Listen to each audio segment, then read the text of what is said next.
I may, the Congresswoman is invaluable, especially next year if we take back the majority, and the Congresswoman's role will be essential because this administration has weaponized government against our industry. There's an agency called FERC, right? FERC, the Federal Energy Regulatory Commission. Richard Glick is the chairman. Who here voted for Richard Glick? Right? Anyone? He's a bureaucrat. He's got a job to do. He has a charter that Congress wrote.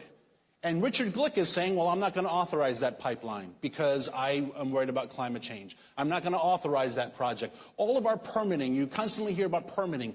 Oh, so much of our permitting is held up by this one guy who none of us voted for, but because he has a political agenda. And when we take back the majority, members of Congress, like the Congresswoman here, can say, you're a bureaucrat, you have a damn job to do it, and don't push your agenda on the American people and on the American energy workers. And that's essential. He's right.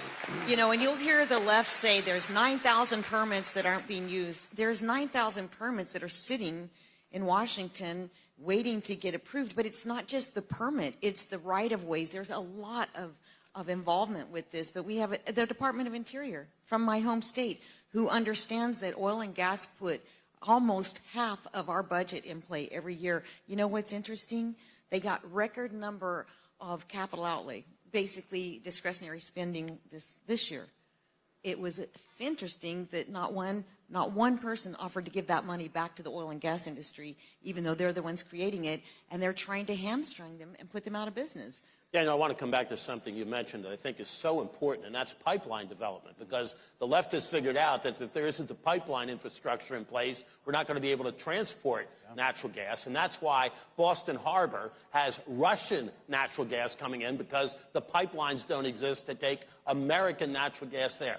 I mean, it just is incredibly crazy. How has this been allowed to happen? Yeah, and this is what's weaponizing government. This is someone like the FERC, Richard Glick, who's holding up these pipelines because of their agenda. We see this with the lending issue as well, right? We see the SEC saying we are going to score publicly held corporations differently based upon their climate model, based upon their ESG score, which, God, I'm so sick of ESG. Everything is, it's such a lie. Tell us how you really feel. Absurd. And we play these stupid games on their terms. But yeah, so the left is smart. I mean, it's biblical, right? They are crafty and they are sly, and they know how to remove our funding. They know how to remove our permitting. They know how to remove our infrastructure with the FERC. And then they say, well, how come you guys aren't doing your job? And then they have the gall, we were talking about this backstage, and then they have the gall to say to this industry, which I love and which I proudly work for, because I am always going to be pro-fossil fuel. This president has the gall to accuse us of being Putin puppets. He has the gall to say, you're profiteering, you're price gouging, you're shills of Vladimir Putin. How could you persecute us like this for months and months and months, and then have the gall to call us names? I've never seen an American president go after an industry like oil.